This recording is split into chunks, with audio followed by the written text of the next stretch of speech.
Homeless man accused of stealing a dog. What happens next is shocking. What if the person you feared the most turned out to be the one who saved the life you loved the most? This is the story of a homeless man accused of stealing a dog, only for the truth to shock everyone. Claire lived in a beautiful gated neighborhood where lawns were trimmed to perfection and every mailbox gleamed under the morning sun.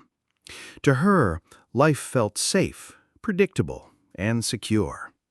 The only piece of chaos in her otherwise ordered world was her dog, Daisy, a lively golden retriever who had a habit of chasing butterflies and running off when least expected. But lately, Claire's attention wasn't on Daisy's mischief. It was on the stranger who had started appearing around the neighborhood. A man with ragged clothes, a scruffy beard, and tired eyes. He carried no bags, no phone, nothing, just himself. To most, he was invisible. To Claire, he was a threat. One morning, while walking Daisy, she saw him sitting quietly by the sidewalk. Daisy, ever friendly, wagged her tail and tried to approach. "No, Daisy," she pulled back sharply, "not too close." The man looked up, startled, as if guilty for existing. He gave a small, polite nod. "She's a sweet dog." Claire didn't respond. Instead, she tightened her grip on the leash and muttered under her breath, "This neighborhood is going downhill." What Claire didn't know was that the man's name was Daniel. Just a year ago, he wasn't homeless at all. He had worked as a security guard at a large company. But after the company downsized, he lost his job. Without savings, rent piled up, bills became impossible, and slowly his life unraveled. Yet, despite his circumstances, Daniel wasn't bitter. He still believed in kindness. He often shared the little food he had with stray cats, and sometimes he'd even smile at the families walking past him, though most of them pretended not to see him. But the looks Claire gave him stung the most, like he was dangerous, like he didn't belong. Still, Daniel never complained. He found a quiet corner near the park bench and stayed out of everyone's way. That evening, Claire was in her kitchen preparing dinner when she called out, "Daisy, time for food!" Usually, Daisy came running the second she heard her bowl clink. But tonight, silence. Claire frowned and stepped into the backyard. Her heart skipped when she saw the gate wide open. "No, no, no," she whispered. She ran out into the street shouting Daisy's name again and again.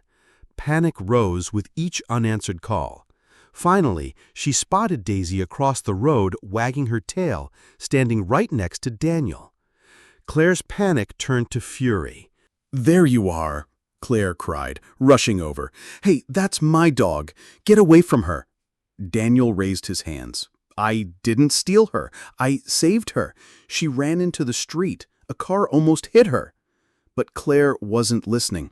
In her eyes, every suspicion she'd ever had was now confirmed. She pulled out her phone with shaking hands. "Hello, police? A homeless man just tried to steal my dog. Please send someone to 291 Vermont Street." Within minutes, the flashing red and blue lights painted the street. "This is the man," Claire shouted as the officers approached. "He took Daisy right from my yard." Daniel shook his head firmly. "No, that's not what happened. I was sitting right there when she bolted into the street. A car nearly hit her. I caught her before it was too late." Claire scoffed. "Do you hear this? He's lying. You can see it all over his face." Before the officer could respond, another voice cut through the tense silence. "I can confirm what he's saying," a woman called out. It was Kim, Claire's neighbor. She walked over quickly, eyes wide. "I was the one driving. Daisy ran straight into the road. I had to slam my brakes. I would have hit her if not for him." The officer turned to Claire. "Ma'am, it looks like this man saved your dog." Claire's lips parted in disbelief. But how was the gate left open?" "Do you have cameras?" the officer asked. "Yes," Claire said quickly, pulling up footage on her phone. On the screen, there she was earlier, putting Daisy back inside and shutting the gate. "See, I closed it." The officer gestured. "Fast forward." Claire did, and then the truth appeared. The footage showed her husband slipping out of the backyard earlier in the day. In his rush, he hadn't shut the gate. Her husband's face paled. I'm sorry, it was me. I came home early to set up a surprise for your birthday. I didn't want you to see, so I snuck out through the backyard. I must have left the gate open." The realization hit Claire like a wave. She turned to Daniel, guilt burning in her chest. I'm so sorry," Claire whispered, her voice cracked. "I accused you without knowing the truth. I judged you just because of how you look." Daniel gave a small smile, though his eyes carried years of pain. "It's all right. I get judged every day. People see the beard, the clothes. They think I'm a thief, a criminal. But I'm just a man who's had some bad luck. I'd never hurt anyone, especially not a dog." For the first time, Claire really looked at him, not as a stranger, not as a threat, but as a human being.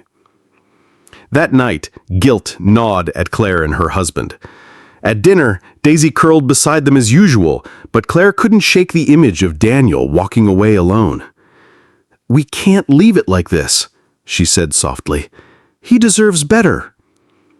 The next morning, they found Daniel sitting on his usual bench. "Daniel," Claire's husband began, "we want to help. Let us buy you a meal, or maybe a hotel room for the night." Daniel shook his head. "Thank you, but I'll be fine." Claire's husband glanced at her, then back at Daniel. "Actually, we've been looking for a new security manager. With your background, you'd be perfect." Daniel blinked in shock. "You're serious?" Claire smiled for the first time. "Completely serious. Let us give you a fresh start." That week, Daniel moved into a small hotel room paid for by the family. Soon after, he walked into his new office, freshly shaven, dressed neatly, and carrying a quiet pride. Claire almost didn't recognize him. "Wow," she laughed softly, "you clean up pretty well." Daniel chuckled, bending down to pet Daisy, who wagged her tail furiously. "She remembers me," he said. "Of course she does," Claire replied warmly. "You saved her." From then on, Daniel wasn't the homeless man. He was Daniel, the security manager, the man who saved Daisy, the neighbor who became family. And every time Claire looked at him, she remembered the lesson she almost learned too late. Never judge someone by their appearance. Because sometimes the people we fear the most are the very ones who can save us. Kindness can come from unexpected places, and judgment can blind us from seeing the truth. We invite you to join Lightstories if this story strikes a chord with you, makes you smile, or stirs up strong emotions in you. Each story is meant to uplift, heal, and remind you of the beauty that comes from human connection. Share this story with someone who believes in kindness and second chances by clicking the subscribe button and turning on the notification bell. Keep your heart open till we cross paths again, because you never know when someone might ask, "Can I join you here?"